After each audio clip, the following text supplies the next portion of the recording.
The storm did not announce itself politely. It tore across the mountains like it had been waiting years for permission, dragging thunder behind it and cracking the sky wide open above Copper Ridge. By the time the first drops hit the dusty main road, the air already smelled sharp and electric, heavy with trouble. Diana Mercer stood at the front window of the Ridgeway Hotel, watching the clouds swallow the late afternoon sun. She had lived in this town long enough to know the difference between a passing rain and a storm that intended to stay. This one leaned low, dark and bruised, pressing down on the ridge like a threat. She closed the curtains, just as the wind began to howl. The hotel was quiet to quiet. Summer travelers had already moved on, and the miners had gone home early. Sensing the weather turning, Diana liked the stillness. She had rebuilt this place after the fire 2 years back. Board by board, loan by loan, grief by grief. Silence meant control. Silence meant survival. Thunder exploded overhead. The front door burst open before she could reach the desk bell. A man staggered inside, soaked through, boots caked in red mountain mud. Rain followed him like an unwanted guest. Splashing across the wooden floor Diana had scrubbed barely an hour earlier. Door, she snapped automatically. He shoved it shut with his shoulder as wind slammed against it from the outside. When he turned around, lightning flashed through the front windows, illuminating his face in harsh white light. Tommy Hale. Her breath, caught, sharp, and painful, like she'd stepped into cold water. Of all the men in Copper Ridge, of all the places a storm could drive someone, it had brought him here. Didn't think anyone would be open, he said, voice rough, eyes already scanning the room, like he was planning an exit. We're open for guests, Diana replied, steady, despite the sudden tightness in her chest. And people who can pay, I can pay. He pulled folded bills from his coat and placed them on the counter. Their fingers nearly touched when she took the money. Nearly, but not quite. Still, the contact lingered, uncomfortably familiar. Thunder rolled again, closer this time. The lamps flickered. The road down is gone, Diana said. Mudslide came through an hour ago. Tommy nodded once. I figured. She hated how calm he sounded, as if being trapped by a mountain storm in the one place that still held her past didn't matter. One room left, she said. Top floor. End of the hall. That'll do. She grabbed a lantern and motioned toward the stairs, refusing to look at him longer than necessary. Each step creaked under their weight as the wind battered the building from all sides. The hotel groaned like it remembered storms worse than this. At the door, Diana hesitated before unlocking it. The room was small, plain, but solid. A single bed, a fireplace, a window rattling under the wind's assault. The lock sticks, she said. And the roof leaks when the rain gets mean. Tommy gave a faint smile. Story of my life. She stiffened, then turned away. I'll bring towels, she said, already halfway down the hall. Back at the desk, Diana leaned against the counter and closed her eyes. Her heart pounded, not from fear of the storm, but from the man upstairs. The man who had left without goodbye. The man tied to a night she still dreamed about, when the thunder came too close. Outside, the storm roared louder, swallowing Copper Ridge whole. It wasn't leaving anytime soon. By nightfall, Copper Ridge had disappeared beneath a curtain of rain. The storm showed no mercy, hammering the ridge with wind strong enough to shake the hotel's bones. Diana moved through the lobby, lighting lanterns as the power flickered. Her motions practiced, controlled. If she kept busy, she didn't have to think about the man upstairs or the past pacing restlessly behind her eyes. Thunder cracked so loud it rattled the glassware behind the bar. She sighed, picked up a tray, and filled it with a bowl of stew, bread, and a tin mug of coffee. Storm or not, guests were guests, and avoiding Tommy Hale wouldn't make him vanish. The stairs creaked under her steps. She paused outside his door, steadying her breath before knocking. Yeah, came his voice. She pushed the door open without waiting. The room smelled of damp clothes and smoke. Tommy sat on the edge of the bed, shirt sleeves rolled up, hands wrapped around a towel as he dried his hair. He looked older than she remembered, harder, like the mountain had carved years into him, while she wasn't looking. "Food," she said, setting the tray down before the storm cuts off the kitchen too. "Thanks." Their eyes met, and something unspoken settled between them and knees, unfinished. "You won't be leaving tonight," Diana said. "Storm's getting worse, I noticed." Right on cue. Thunder boomed so violently, the window rattled in its frame. The lantern flame danced. Tommy stood and crossed the room, checking the latch. "Road's gone," he said. "Whole hillside slid." "So you're trapped," she replied flatly. "With you," he added, not unkindly. She crossed her arms. "Don't flatter yourself." Another crack of thunder split the air.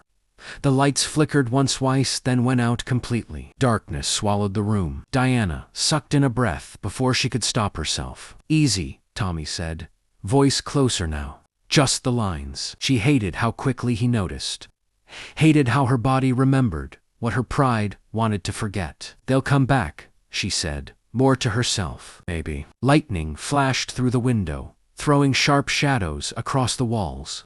For a brief second, she saw his face open, cautious, familiar. "I heard you sold your claim," Diana said abruptly. "Didn't have much left to sell. People said you ran." Tommy's jaw tightened. People weren't there. Silence, stretched, heavy, and loaded. "I waited," she said quietly. "That night, I know." The storm surged, rain pounding harder than before, as if the mountain itself were listening. "I didn't come back because I didn't know how to face what I'd done," he said. "Or what I'd lost." Her throat burned. "You don't get to decide what you lost." "I know," he repeated, softer this time. Another thunderclap shook the room. The window cracked, wind forcing its way in with a shrill whistle. Tommy moved fast, pressing a blanket against the glass. Diana joined him without thinking, her hands overlapping his as they held it in place.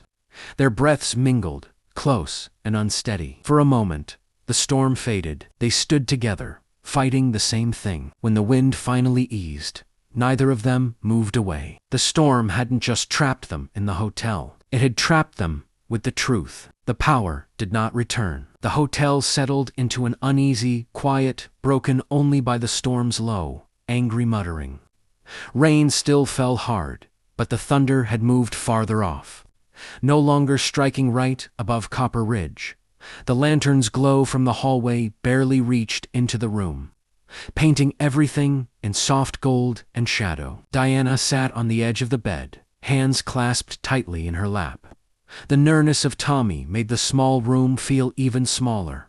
He leaned against the wall opposite her, arms folded, as if keeping distance were a physical effort. "I used to count the seconds between lightning and thunder," she said suddenly, staring at the floorboards. "Thought if I could measure it, I'd be safe." Tommy let out a quiet breath. Did it work? No. A corner of his mouth twitched. Same. Silence returned, but it wasn't sharp anymore. It felt fragile, like thin ice holding their weight. "I never blamed you," he said. She looked up, startled. "You should have." "I blamed myself," he replied. "Every day." The storm groaned against the roof as he continued. "The tunnel wasn't stable. I knew it. I should have shut it down sooner, no matter what the foreman said." "You warned them," Diana said. "They didn't listen, and I stayed." His voice roughened, because leaving felt like quitting. Diana's gaze dropped to the firelight, flickering along the stone hearth.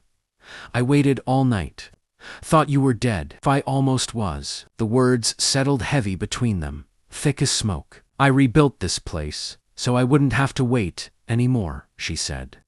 "So I wouldn't depend on anyone else showing up." Tommy nodded slowly. "I stayed away because I thought you were better off without me dragging you down." "You don't get to make that choice for me," she said, voice steady but tight. "I know now." Wind screamed through the cracked window again, rattling the blanket still wedged against the glass. The hotel creaked, but it held. "I still care," Tommy said quietly. That never stopped. Diana closed her eyes. The confession cracked something she'd sealed off carefully, brick by brick. "So do I," she whispered. The storm had done its worst. Now it demanded honesty. Sometime in the deep of the night, the storm began to lose its edge. The rain softened from a furious assault to a steady, lingering fall, like the mountain was finally catching its breath. Thunder rolled farther away, no longer shaking the bones of the hotel, but muttering low as if unwilling to leave. Without a final word, the fire burned down to glowing embers. Diana stirred first, realizing she had leaned back against the bed without remembering when. Her muscles ached with exhaustion, the kind that came not from work, but from holding too much inside for too long. Across the room, Tommy had sunk onto the chair near the fireplace. Head tipped back, eyes closed. For a moment, she just watched him. He looked different in the firelight. Less like the man who vanished without explanation. More like the one who had once promised to come back before dark. "You should sleep," he said quietly, eyes still closed. "So should you." He opened his eyes and met hers. "I don't sleep much anymore." "Storms?" she asked. "Memories." She nodded. She understood that better than she wanted to admit. The hotel gave a long, tired creak, settling as the worst of the weather passed. Diana stood and walked to the window, carefully pulling the blanket aside, just enough to peer out. Rain still streaked the glass, but the wind had eased. The mountain loomed outside, dark and steady, unchanged by human mistakes. "The ridge always looks calmer after a storm," she said, like it's pretending nothing happened. Tommy joined her, standing close but not touching. "Doesn't mean nothing happened." "No," she agreed. "It just means we're still here." Silence, stretched again, but this time it felt earned. Not heavy, not sharp. "I'm leaving Copper Ridge. Once the road's clear," Tommy said. Her heart tightened, despite herself. "I figured. I didn't say that to hurt you." She turned to face him. "Then why say it now?" "Because I don't want to leave the way I did before," he said. Without saying what matters, the rain tapped softly against the glass, patient now. "I spent a long time thinking the mountain took everything from me," Tommy continued. "But it didn't. I just didn't know how to hold on." Diana folded her arms, steadying herself. "I built this hotel so I'd have something that couldn't walk away." His gaze softened. "You built more than that. You built a life, one that doesn't fall apart when someone leaves," she said. He nodded. "I don't expect things to be easy or simple. I just need to know if there's anything left worth staying for." Diana looked around the room, the cracked window, the dying fire, the man standing in front of her with nothing but truth left to offer. She thought of the nights she'd spent convincing herself she didn't need anyone. Thought of the mornings. She still checked the road out of habit. "We're not finished," she said finally. "But we're not fixed either." A faint smile crossed his face. "I wouldn't trust it if we were." The storm outside faded into a quiet rain. Dawn pressed pale light against the edge of the sky, hesitant but real. Diana reached for the lantern and turned it down. "Morning's coming," she said. Tommy nodded. "And this time, I won't disappear with the dark." The mountains stood silent, listening, and for the first time since the storm began, Diana believed him. Morning arrived gently, as if Copper Ridge were apologizing for the violence of the night before. Pale sunlight slipped through thinning clouds, catching on wet pine needles, and shining across the muddy road below the hotel. The storm had moved on, leaving the mountain scrubbed raw and honest. Diana stood behind the front desk with a cup of coffee, warming her hands. The hotel smelled of damp wood and ashes, familiar and grounding. Outside, water dripped steadily from the eaves, each drop a quiet reminder that the world was still turning. Footsteps sounded on the stairs. Tommy appeared at the bottom, coat folded over his arm, hair still damp from washing at the pump. He looked rested in a way she hadn't seen in years. Not healed, not whole, but lighter. "Road's still a mess," he said. "But it'll clear by noon." She nodded. The ridge always takes its time. They stood in companionable silence, no longer avoiding each other's eyes. Whatever the storm had torn open between them had not closed, but it no longer felt like a wound, either. "I'll pay for the damages," Tommy said. "Window, extra firewood, whatever it costs." Diana waved it off. "The mountain did worse than you ever could." He smiled faintly. "Still, I owe you." You always did, she replied, then softened. But not for that. They moved into the dining area, where Diana set out breakfast: simple eggs, bread, and strong coffee. It felt strangely domestic, like a life paused long ago had briefly resumed. I won't rush you, Tommy said quietly. About anything. I'm not asking you to stay, Diana replied. And I'm not asking you to leave. That feels fair. They ate slowly, talking about nothing important: the state of the mine, the town gossip, the way Copper Ridge changed after storms. The kind of conversation built on familiarity rather than promises. When the sun climbed higher, Tommy stood and pulled on his boots. I'll be back through the ridge in a few weeks, he said. If you'll have me. Diana met his gaze, steady and unafraid. The hotel's always open. He hesitated, then tipped his hat. Take care of yourself. You too. He stepped outside into the fresh mountain air, pausing once at the edge of the porch before heading down the road. Diana watched until he disappeared around the bend, not with dread this time, but with something close to hope. The storm had passed. Not everything was solved. Not everything was forgiven. But the silence no longer felt like abandonment, felt like space. Diana turned back into the hotel, already planning repairs, already moving forward. Copper Ridge stood tall behind her, unchanged and enduring. And so did she. Don't forget to like, comment, and subscribe for more Western stories.